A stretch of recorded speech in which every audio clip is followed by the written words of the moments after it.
Welcome to the Indian Girl Stateside.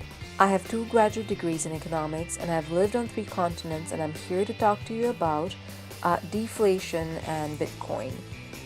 Just to provide a disclaimer, I'm not a financial advisor. This episode is for informational purposes only and should not be considered as financial advice.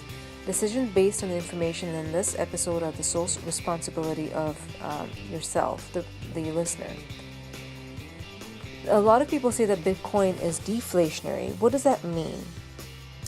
In order to answer that question, let's kind of understand what inflation is versus deflation. Inflation occurs for 2 reasons. One is the first scenario in which inflation can occur is one where the demand for money drops below its supply. If that shift in the money relation happens, there's simply more money than people want. Consequently, people begin spending money on any kind of good in order to rid themselves of the now less valuable money, which then drives up prices. The second and much more common cause of inflation comes from the supply side rather than the demand side.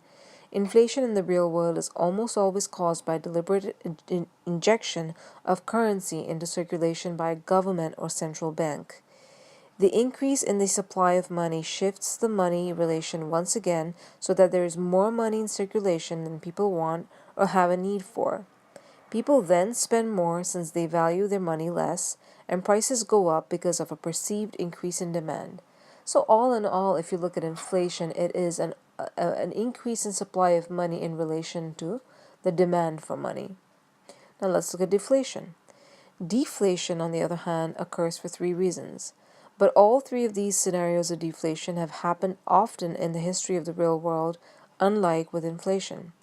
The first scenario where deflation could occur is when prices drop due to innovation and competition in the economy.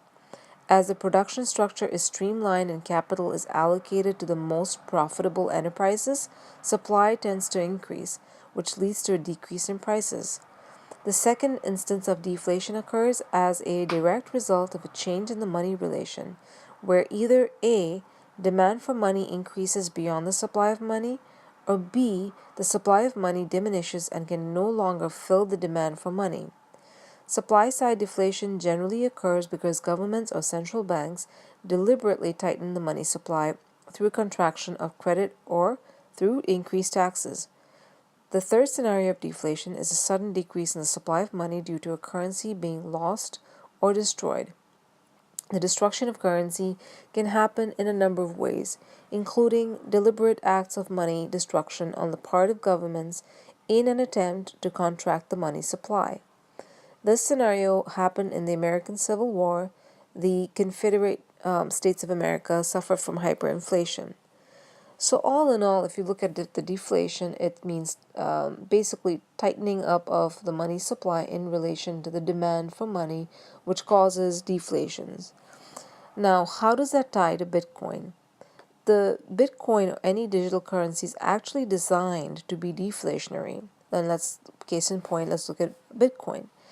As a certain amount of Bitcoin are produced through the process of Bitcoin mining, the amount of Bitcoins that are rewarded to the miners per block is decreased.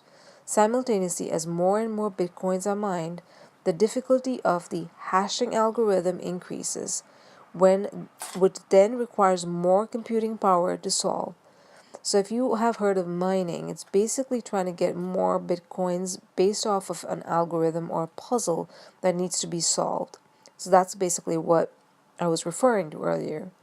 As a result, Bitcoin mining becomes more expensive and miners get less coins as Bitcoin mining progresses.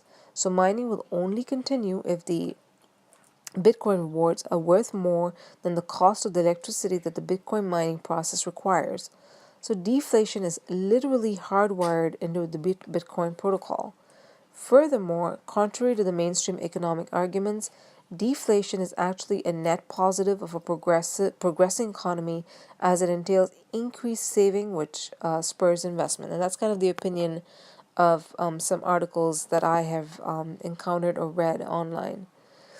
So basically, the rate of Bitcoin creation is having an entirely predictable downward influence on the price of Bitcoin, not dissimilar to the creation of government currencies. The difference here is that Bitcoin's inflation rate is set to decrease to zero on a predictable schedule over time.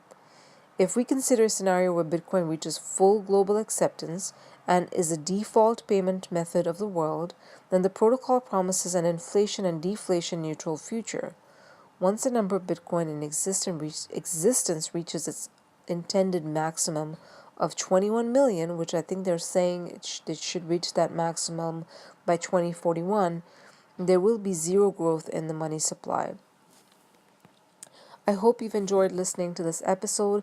Please select thumbs up if you do like the episode, and do subscribe to the videos.